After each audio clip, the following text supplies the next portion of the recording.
خطاب کر رہے ہیں۔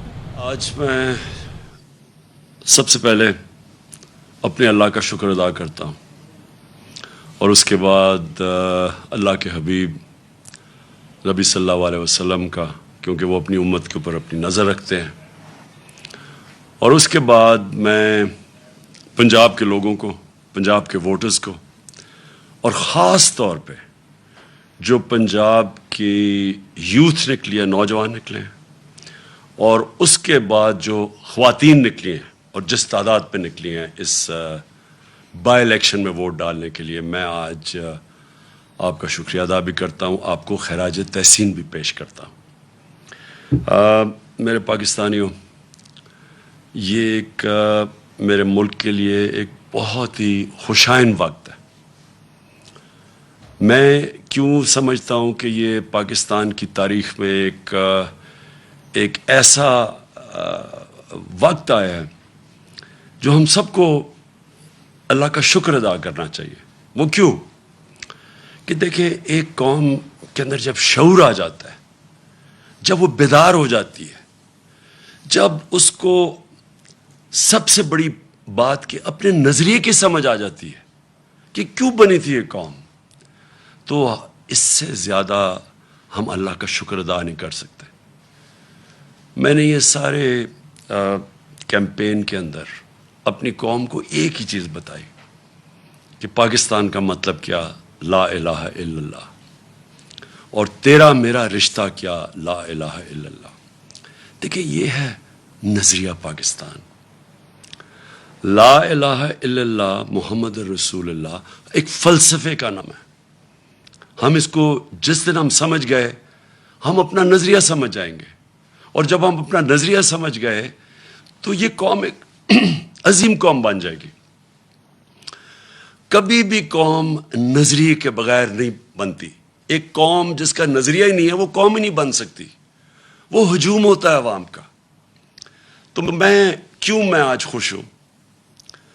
دیکھیں، جب ایک بیرونی سازش کے تحت ہمارے اوپر یہ امپورٹڈ حکومت مسلط کی گئی، تو سب سے بڑی بات یہ کہ عوام نے یہ پوچھنا شروع کیا کہ کیا اگر ہم نے انگریز کی غلامی سے نکل کے، پھر قائد اعظم نے جد و جہد کر کے ہندوز کی غلامی سے نکال کے پاکستان بنایا تھا، تو ہم کسی اور کی غلامی کے لیے تیار نہیں ہیں۔ اور جس طرح ایک بیرونی سازش جو ہمارے اس کے تحت ہمارے اوپر یہ لوگ مسلط کیے گئے، میں نے اپنی قوم کے اندر وہ شعور اور بیداری دیکھی جو میں ابھی تک نہیں دیکھی تھی، اور میں اس لیے خوش ہوں کہ اب ہم اللہ کے فضل سے ایک قوم بننے جا رہے ہیں۔ اور جب ایک قوم بن جاتی ہے نا، میرے پاکستانیوں سن لیں ذرا، جب ہم قوم بن جائیں گے اور بننے کی طرف جا رہے ہیں، تو یہ جو مسئلے ہیں نا ہمارے قرضے کے، ہمارے مسئلے ہیں کہ جی ہمارے پاس پیسہ نہیں ہے ملک چلانے کے لیے، یہ جتنے بھی ہمارے مسئلے ہیں، یہ سارے حل ہونا شروع ہو جائیں گے۔ آپ یہ سوچیں کہ اس ملک کی کتنی بدقسمتی ہے کہ جو لوگ اس ملک کے ایلیٹ ہیں، اشرافیہ ہیں، کتنے لوگ ہیں جو پیسے والے، جنہوں نے باہر فلیٹ نہیں لیے ہوئے، لندن میں فلیٹ لیے ہوئے ہیں، ملک سے باہر پیسہ رکھا ہوا ہے۔ یہ کیوں رکھا ہوا ہے؟ یہ اس لیے رکھا ہوا ہے کہ بلیو ہی نہیں کرتے پاکستان میں۔ آپ نے کبھی سنا ہے کہ برطانیہ یا فرانس یا یورپ یا وہ اپنے پیسے ملک سے باہر رکھیں، اپنے بچوں کو باہر کا شہری بنا دیں؟ کبھی آپ نے سنا ہے؟ تو ایک طرف ہم جو لیڈرشپ ہے وہ کہتی ہے کہ ہم پاکستان کے لیے مرنے کے لیے تیار ہیں، اور پیسے ہم نے اپنے باہر رکھے ہوتے ہیں، جائیدادیں ہماری باہر ہیں، ہم عیدیں باہر گزار رہے ہیں، اپنی چھٹیاں، علاج، سب کچھ رہے ہیں، شاپنگ باہر ہے۔ دیکھیں، ایسے قوم نہیں بن سکتی۔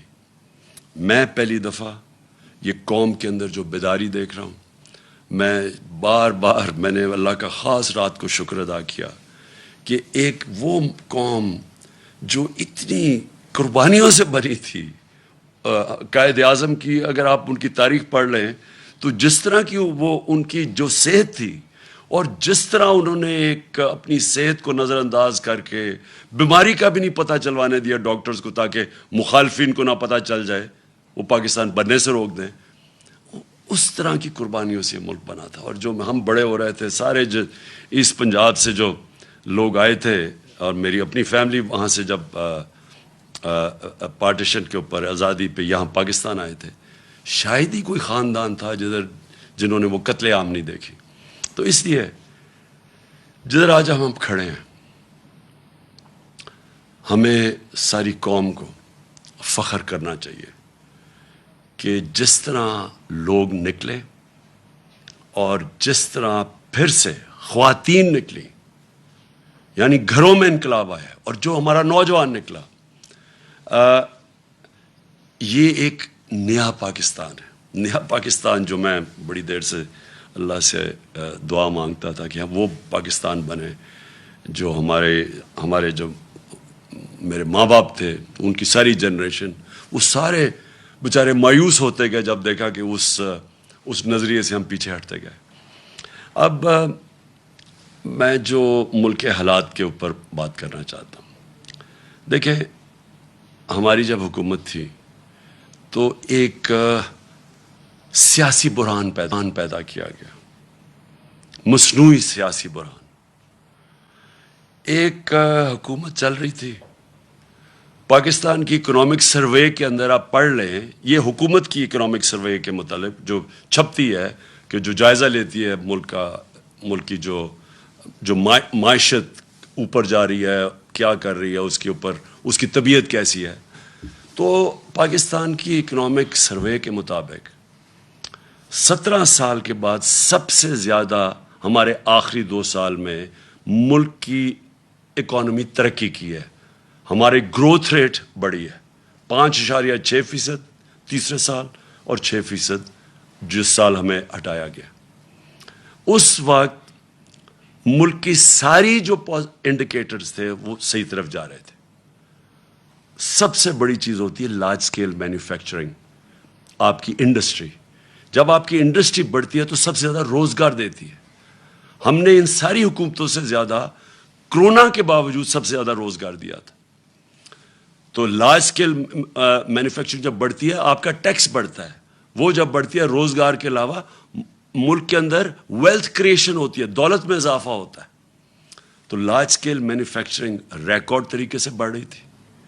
زراعت, جس کے اوپر ہماری 60% آبادی اپنی زراعت کے اوپر ڈپینڈ کرتی ہے, زراعت کے اندر 4 فصلوں کے اندر ریکارڈ 2 سال ریکارڈ پرفارمنسز تھی. کسانوں کے پاس وہ پیسہ گیا جو اتنی سالوں کے بعد کبھی ایسا پیسہ نہیں ٹرانسفر ہوا تھا کسانوں کے پاس. جو گنے کی بیچارہ کسان جو پہلے باہر شوگر ملز کے انتظار کرتا تھا, اس کو پیسے بھی نہیں ملتے تھے, کٹوتی ہوتی تھی, اور وہ اس کے بعد کچھ جب کم, اگر 180 ریٹ ہے تو اس بیچارے کو 120 ملتا تھا, اور پھر وہ 1 سال کے بعد سب کچھ ہم نے ختم کیا, قانون بنائے اور ان کو پیسہ دلوایا, سب سے زیادہ پیسہ دلوایا. پیسہ گیا دیہاتوں کی طرف, اس کے بعد وہاں خوشحالی آئی, ریکارڈ موٹر سائیکل سیلز ہوئی, اس کا مطلب وہاں پیسہ گیا.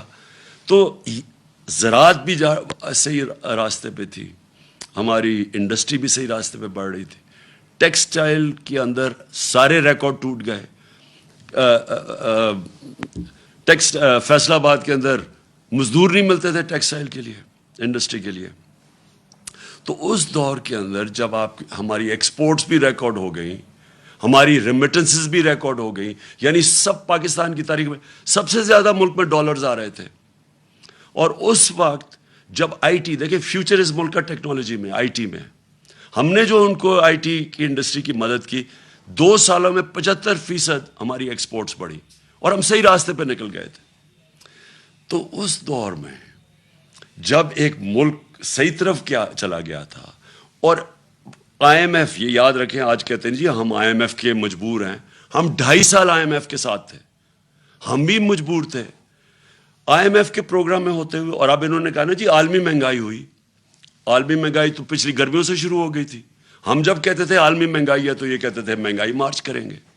تو جب ساری چیزیں پازیٹیو جا رہی تھیں, اور اس کے باوجود کہ ہم آئی ایم ایف میں بھی تھے, اس کے باوجود جب ہم وہ پاکستان کو فلاحی ریاست کی طرف لے کے جا رہے تھے جو پاکستان کا نظریہ تھا, اسلامی فلاحی ریاست, ہم نے پہلی دفعہ ہیلتھ کارڈ کبھی سنا ہے کہ کسی بھی مڈل انکم گروپ, غریب کو تو چھوڑے, جو اپنے سارے خاندانوں کو ایک ہیلتھ انشورنس دے رہا ہے 10 لاکھ روپے کی, کہیں بھی جا کے اپنا علاج کروا سکے. احساس پروگرام ہمارا انٹرنیشنلی اکنالج ہوا, جو غربت کم کرنے کے لیے پروگرام تھا. انٹرنیشنلی اکنالج کیسے ہوا کہ اسٹینفورڈ یونیورسٹی کی ریسرچ, انہوں نے ریسرچ کر کے فیصلہ کیا کہ پاکستان کو احساس پروگرام فلاحی ریاست کی طرف لے کے جا رہا تھا. کامیاب پاکستان تھا, سستے قرضے نچلے 20 لاکھ خاندانوں کو دے رہے تھے تاکہ ہنر اب سیکھ سکیں, تاکہ وہ دکانیں کھول سکیں, کسان پیسہ لگا سکے. سود کے بغیر قرضے دے رہے تھے گھر بنانے کے لیے. پھر پوری ایک ہاؤسنگ کا ہمارا پورا انسینٹیوائز کر رہے تھے, بینک پیسے دیں, کم سود کے اوپر لوگ گھر بنائیں, جتنا کرائے دیتے تھے اسی کرائے کے اوپر قسطیں پے کر کے اپنا گھر بنا لیں. یہ ساری چیزیں چل رہی تھیں. اس وقت سازش کر کے ہماری حکومت گرائی گئی, اور جب ہماری حکومت جب گرانے جا رہے تھے تو میں نے اور شوکت ترین نے پوری کوشش کی آگاہ کرنے کے لیے کہ یہ جو آج حالات ہیں انٹرنیشنل, جدھر ایک عالمی مہنگائی آئی ہوئی ہے جس کو کہتے ہیں کموڈٹی سپر سائیکل, اور اس کے علاوہ جو اس ملک کے اندر, جو ہمارے ملک کے اندر جو حالات ہیں اس وقت, اگر یہ گورنمنٹ گرائی گئی تو جب سیاسی اگر بحران آیا تو معیشت نہیں سنبھالی جائے گی. ہم نے یہ آگاہ کیا, وہ لوگ جو روک سکتے تھے اس کو, کہ معیشت نہیں سنبھالی جائے گی. اور خاص طور پہ ان لوگوں سے آپ ذرا ان کا ٹریک ریکارڈ دیکھیں, یہ کب انہوں نے ہماری ملک کی معیشت ٹھیک کی ہے. اور سب سے بڑی انڈیکیشن ہوتا ہے جب آپ ایک ملک کی معیشت کو ٹھیک کرتے ہیں تو آپ کی ایکسپورٹس بڑھتی ہیں, جس سے ڈالرز ملک میں آتے ہیں, جس سے ویلتھ کریشن ہوتی ہے. ان کے پچھلے 5 سال تو ایکسپورٹس بڑھی نہیں, جو یہ نون لیگ کے 5 سال تھے. ان کے جو دوسرے دور میں جو 97 سے 99 تک تھا, تب بھی کوئی ان کی ایکسپورٹس کے اندر اضافہ نہیں تھا. دونوں دفعہ انہوں نے اتنے بڑے بیرونی خسارے چھوڑ کے گئے. تو ان سے تو بڑھنی نہیں تھی, اور ہمیں پتہ تھا کہ کیوں آنا چاہتے ہیں, اور وہ واضح ہو گیا. آتے ساتھ ہی انہوں نے اپنے کرپشن کے کیسز معاف کروانے کی کوشش کی. وہ اسمبلی سے بل پاس کروا دیا, جو انشاءاللہ میں کل سپریم کورٹ میں چیلنج کر رہا ہوں کہ 1100 ارب روپے کے, جب آپ اس کو ایگزامن کریں, 1100 ارب روپے کا جو پیسہ اس ملک کا چوری ہوا ہے, جو یہ لوگ جو اسمبلی میں بیٹھے ہوئے ہیں ان کا معاف ہونے جا رہا ہے. اور اس لیے وہ آئے تھے, کیسز اپنے ختم کروا رہے ہیں. FIA کا کیس جو شہباز شریف کے اوپر اوپن اینڈ شٹ کیس, اس کے اور اس کے بیٹے کے اوپر 16 ارب روپے, وہ معاف کروانے جا رہے تھے. تو یہ ہونا ہی تھا جو ہوا ہے. اور آج ہم کدھر کھڑے ہیں؟ آج بلومبرگ, جو اب ایک انٹرنیشنل ادارہ ہے, سب اکانومسٹ جانتے ہیں, اس انٹرنیشنل ادارے کے مطابق آج پاکستان 4تھے نمبر پہ ہے وہ ملک جو ڈیفالٹ کرنے جا رہا ہے. ڈیفالٹ کا مطلب کہ ہمارے پاس, ہم بینکرپٹ ہونے جا رہے ہیں, ملک کا دیوالیہ نکلنے جا رہا ہے. جس طرح سری لنکا جو نمبر 1 پہ ہے, جس طرح سری لنکا کا حال ہے, اب ہم 4تھے نمبر پہ آ گئے. اور موڈیز نے پاکستان کی نیگیٹو ریٹنگ کر دی ہے. موڈیز ہے جو ادارہ فیصلے کرتا ہے کہ ملک کے قرضے دینے کی اس کی کیا قابلیت ہے, قرضے واپس کرنے کی کیا قابلیت ہے. ہم جب تھے انہوں نے نیگیٹو سے اس کو پازیٹو کیا تھا, آج وہ پھر نیگیٹو پہ چلی گئی ہے. اس کا مطلب کہ ہمیں قرضے بھی ملیں گے, تو بہت مہنگے قرضے ملیں گے. اور وہ بھی ہمارے جو بانڈز ہیں ان کی اب قیمت دیکھیں کدھر سے کدھر گئی ہے. یعنی کس قیمت کے اوپر پاکستان کو اب قرضہ ملے گا. مجھے جو سب سے زیادہ خطرہ ہے وہ وابڈا کا ہے. وابڈا خود قرضے لیتی تھی باہر یہ ڈیمز بنانے کے لیے, آج اس کی ریٹنگ نیچے گر گئی ہے. اس کا مطلب وابڈا کو باہر سے قرضے نہیں ملیں گے, اور یہ جو اتنی 50 سال کے بعد ڈیمز بنانے جا رہے تھے. تو آج یہ جو سارا معاشی بحران ہے, اس کی وجہ تھی یہ سیاسی بحران جو ان کی سازش کی وجہ سے آیا تھا. اور مجھے کوئی چیز نہیں نظر آ رہی کہ اب یہ اس کو کیسے روک سکتے ہیں. آپ یہ سوچیں کہ ریزروز ہمارے آدھے ہو گئے جب سے یہ آئے ہیں, جب سے یہ سیاسی بحران شروع کیا تھا اس سے اب آدھے ریزروز ہیں جو فارن ایکسچینج. روپیہ ہمارا گر کے تقریباً 28 روپے گر چکا ہے. اور سب سے خطرناک چیز یہ ہے کہ IMF کی اگریمنٹ کہ سائن ہونے لگی ہے، روپے کو تو مضبوط ہونا چاہیے تھا، وہ مزید اور 10 روپیہ گر گیا. تو آگے اگر جس طرح کے حالات ہیں، آگے اگر اب ہم نے اب سبق نہ سیکھا اور یہ نہ سمجھا کہ جب تک سیاسی سٹیبلٹی، جب تک سیاسی بحران ختم نہیں ہوگا، یہ معیشت اب اور مزید نیچے جائے گی. اور مجھے خطرہ ہے کہ ادھر ہی نہ پہنچ جائے کہ سب کے ہاتھ سے ہی نکل جائے. اس لیے ایک ہی راستہ ہے اب آگے، اور وہ ایک راستہ ہے صاف اور شفاف الیکشنز کروانے کا. اور میں آج اپنی قوم کے سامنے جو چیز رکھنا چاہتا ہوں، جس طرح کا انہوں نے پنجاب میں الیکشن کروایا، ایسا اگر الیکشن کروانا ہے اور اگر یہ اسی طرح کے آگے الیکشن کروانے ہیں، میں آپ کو یقین دلاتا ہوں کہ اس سے بحران بڑھے گا، کم نہیں ہوگا. ہر حربہ استعمال کیا گیا ہمیں الیکشن ہرانے کا. ساری جتنی پنجاب کی حکومت کے پاس جتنے بھی طریقے تھے ہمیں الیکشن ہرانے کے، انہوں نے سارے استعمال کیے. سپریم کورٹ کی ججمنٹ تھی کہ کسی قسم کا، جب انہوں نے ایک غیر آئینی طور پہ انہوں نے اجازت دی حمزہ شریف کو چیف منسٹر بننے کی، تو سپریم کورٹ نے ساتھ کہا کہ کسی قسم کی مداخلت نہیں ہوگی اسٹیٹ مشینری کی الیکشن پہ. انہوں نے ہر قسم کی مداخلت کی. ایک تو اسٹیٹ مشینری پوری استعمال کی، ایف آئی آرز کاٹی، پولیس کے ذریعے ڈرایا دھمکایا گیا. ہر جگہ سے ہمارے پاس کمپلینٹس آئے کہ جو پولیس نے حرکتیں کی. کئی جگہ تھے ایسے پولیس آفیسرز، تو وہ میں آج داد دوں گا، وہ اس کے باوجود کہ ان کے اوپر پریشر ڈالا گیا کہ مدد کریں ان کو جتانے کی نون لیگ کو، اس کے باوجود انہوں نے ریزسٹ کیا. ان کو میں سلام کرتا ہوں. لیکن میرے ایک وہ یاد ہے مجھے، جس پولیس آفیسر نے صرف یہی نہیں کہ انہوں نے مداخلت کی، وہ بلکہ نون لیگ کے جالے بن کے انہوں نے ہمارے خلاف ایکٹیویٹی کی. ہمیں ایک یاد ہے. سپریم کورٹ کی یہ وائلیشن تھی، کنٹیمپٹ تھا سپریم کورٹ نے جو ان کو کہا تھا کہ انہوں نے کسی قسم کی، کیونکہ یہ عارضی چیف منسٹر، یہ کیئر ٹیکر ٹائپ تھا، اس کا کام ہی نہیں تھا حمزہ شریف کا کہ جس طرح استعمال کرتا پولیس کو. لیکن مجھے جو سب سے زیادہ جو افسوس ہے وہ یہ چیف الیکشن کمشنر کے اوپر ہے. چیف الیکشن کمشنر نے جو بددیانت داری کی ہے، ایک تو اہلیت بھی اس کے اندر نہیں ہے. 40 لاکھ لوگوں کو انہوں نے ان کو پتہ چلا کہ جی وہ کوئی کمپیوٹر مسٹیک ہوئی اور مر گئے. کہیں دنیا کے اندر اور اگر یہ ہوتا 40 لاکھ ووٹر مر جاتے، اس کو ریزائن کرنا پڑتا. لیکن اس کے علاوہ اس نے پوری طرح شرکت کی نون لیگ کو جتانے کے لیے. ہم 8 ہمارے پاس کیسز ہیں، 8 کیسز ہیں جو ہم الیکشن کمیشن کے پاس گئے اور وہ جائز کیسز لے کے اس کے پاس گئے، اس نے ریجیکٹ کر دیے. ہم پھر عدالت میں گئے اور 8 دفعہ عدالت نے ہمارے ساتھ کھڑے ہو کے ان کو اوور رول کیا، الیکشن کمیشن کو. جس کا مطلب کہ الیکشن کمیشن نے جان کے ہمارے خلاف ججمنٹ دی تھی. اس الیکشن کمشنر کے اوپر ہمیں کوئی اعتماد نہیں ہے. انہوں نے الیکشن کروایا سینٹ کا، سپریم کورٹ نے اجازت دی کہ آپ سینٹ کے ووٹ کو ویریفائی کریں. اس الیکشن کمیشن کو اور ساری پولیٹیکل پارٹیز کو پتہ ہے کہ 30 سال سے سینٹ کے سیکرٹ بیلٹ کے اوپر پیسہ چلتا ہے. میں نے پوری کوشش کی، ہم ہی سپریم کورٹ کے پاس گئے اور سپریم کورٹ نے اس کو روکنے کے لیے اجازت دی کہ ہاں آپ ووٹ کو ویریفائی کر سکتے ہیں. اس الیکشن کمیشن نے اس کو اوور رول کیا.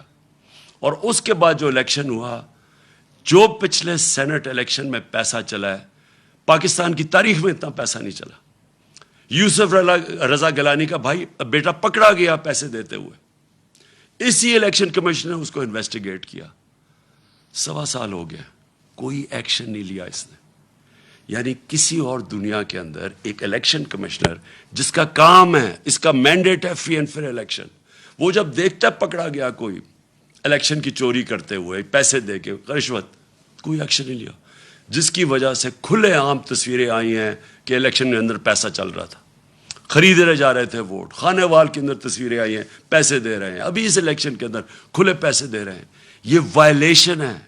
یہ الیکشن، یہ ساری جو الیکشن کمیشن کے اندر جو قوانین ہے، آپ پیسے دے کے ووٹ نہیں خرید سکتے، رشوت نہیں آپ دے سکتے.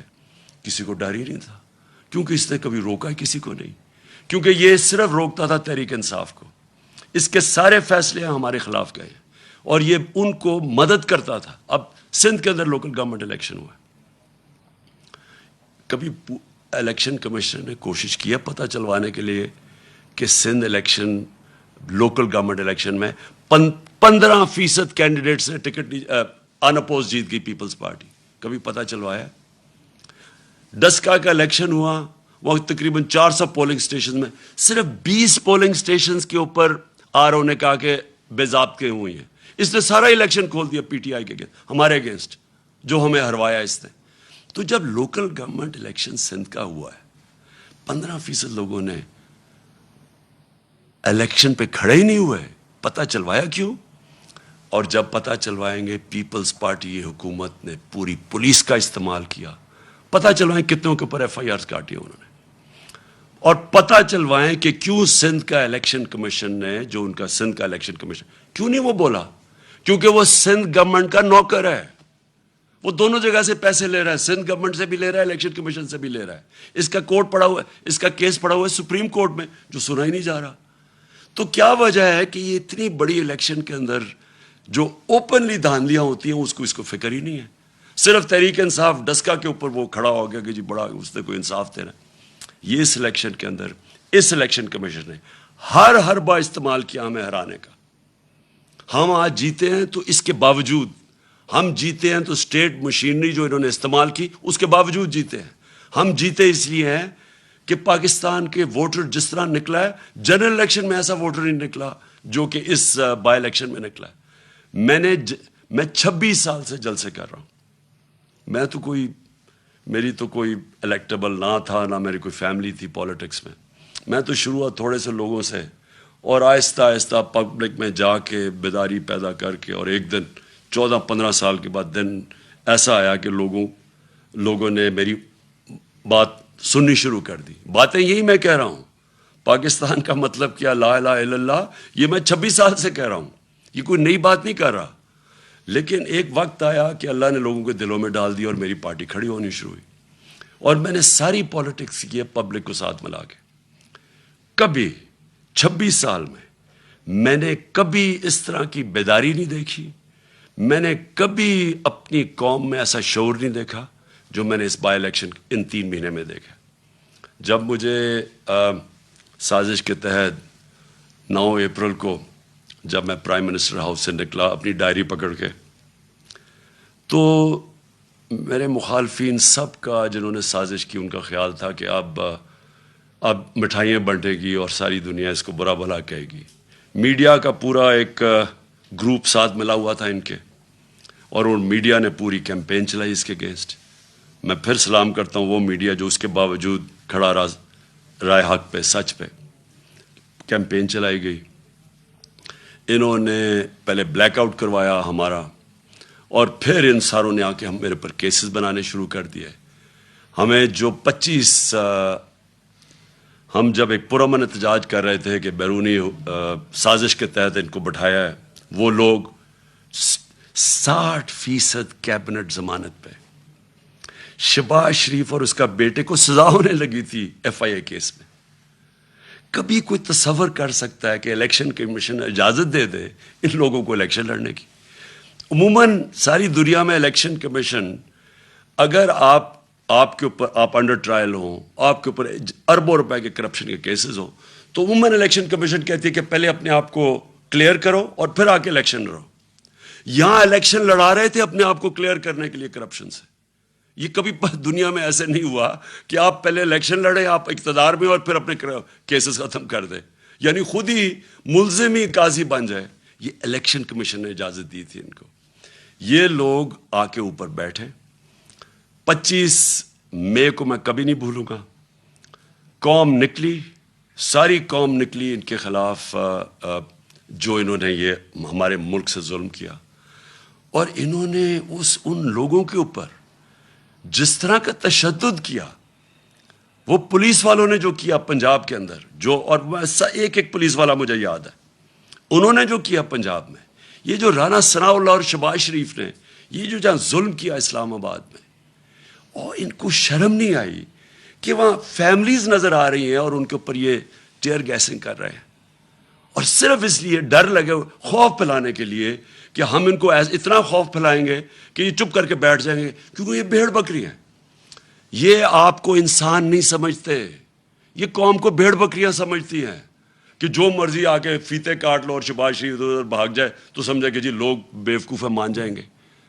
تھوڑی دیر کے لیے سب کو آپ پاگل بنا سکتے ہیں، سارا وقت کوئی بھی انسان نہیں آیا جو کہ سب لوگوں کو پاگل بنا سکے، اور یہ واضح ہو گیا جس طرح پبلک نکلی ہے۔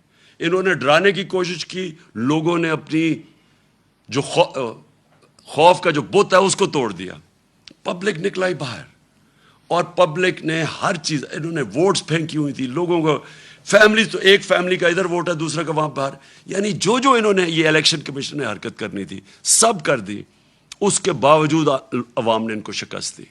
اور میں وہ جو 25 مئی کو جو قوم کھڑی ہوئی ہے اس دن، اور جو انہوں نے برداشت کیا اور اس کے بعد بار بار نکلتی رہی ہے، کبھی اتنے بڑے جلسے نہیں ہوئے، اس سے یہ ثابت ہو گیا جو میں آج شروع کی تھی اپنی تقریر کہ میں اس لیے آج بڑا خوش ہوں کہ میری قوم آج قوم بننے جا رہی ہے، لوگ جاگ چکے ہیں، شعور آ گیا، بیداری ہے لوگوں کے اندر۔ اب آپ جو مرضی کر لیں، یہ جو بوتل سے جن نکلا ہے نا شعور کا، اس کو آپ واپس نہیں آپ ڈال سکتے۔ جو بھی کوشش کرے گا اب کہ پبلک کے مینڈیٹ کو چوری کرے، کوئی بھی سمجھتا ہے کہ بند کمرے میں فیصلہ کر لیں گے ملک کے مستقبل کا، اب یہ کسی غلط فہمی میں نہ رہے، یہ ملک اب ایک قوم حقیقی آزادی کی طرف چلی گئی ہے۔ یہ جو ساری کیمپین تھی یہ لوگوں نے اس لیے نہیں کی کہ جی کوئی بائی الیکشن ہو رہا ہے، لوگ اپنی حقیقی آزادی کے لیے نکلے ہوئے تھے۔ جو میں نے آج جب جذبہ دیکھا ہے 26 سال کی پولیٹکس میں، میں نے کبھی اس قوم میں وہ جذبہ نہیں دیکھا، میں نے ایسے نہیں لوگوں کو نکلتے دیکھا۔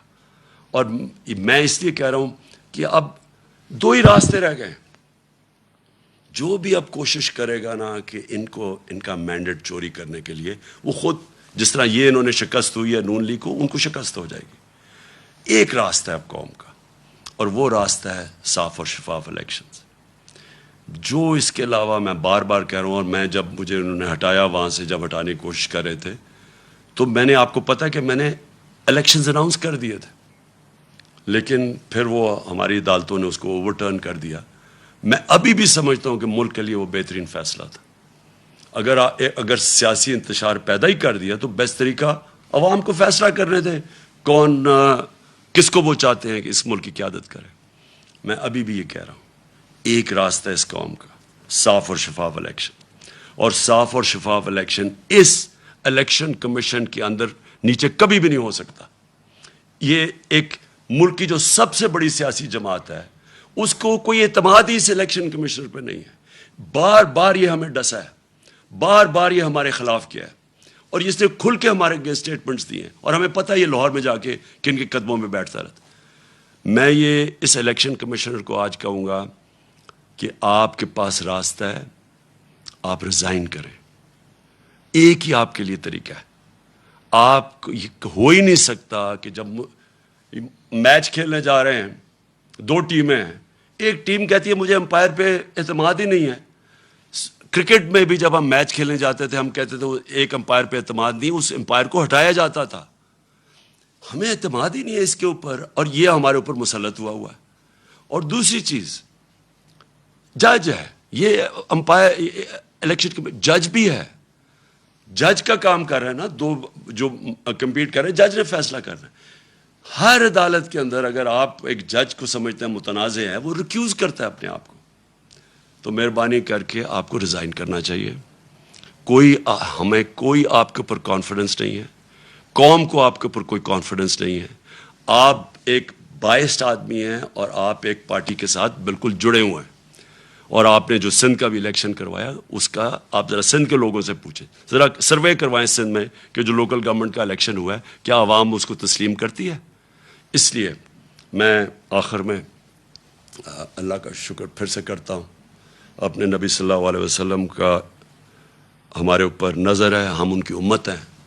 میں اپنی عوام کا, خاص طور پہ پھر سے اپنے نوجوانوں کا, اپنی خواتین کا, ان کا سب میں شکر ادا کرتا ہوں, شکریہ ادا کرتا ہوں جس طرح وہ جس تعداد میں نکلے. اور میں اس میڈیا کا بھی شکر ادا کرتا ہوں, شکریہ ادا کرتا ہوں جنہوں نے ہر پریشر کے باوجود انہوں نے ہماری سپورٹ کی. انہوں نے ہماری سپورٹ کیا کی, انہوں نے ہمیں بلیک آؤٹ نہیں کیا, ہمیں موقع دیا اپنا موقف رکھنے کا. اور مجھے پتہ ہے کہ کس طرح کے پریشرز تھے. اب پاکستان کو آگے بڑھنا چاہیے. ہمارے سامنے بڑے چیلنجز ہیں جو سازش کے تحت ملک کو ڈی سٹیبلائز کر دیا اور معیشت جو نیچے جا رہی ہے, عوام مہنگائی میں پس گئی ہے. آج حالات دیکھیں کہ آج جو پٹرول اور ڈیزل ہے اس کی قیمت دیکھیں کہ انہوں نے 18 روپے پیٹرول کم کیا ہے اور 35 روپے ڈیزل کم کیا, اور پہلے ڈیزل کو 130 روپے بڑھا دیا اور پٹرول کو 100 روپیہ بڑھا دیا. انٹرنیشنل مارکیٹ کے اندر آج جب ہم گئے تھے تو تیل بک رہا تھا 103 روپے, 103 ڈالر پہ بک رہا تھا تیل. آج وہ 95 پہ پہنچ گیا.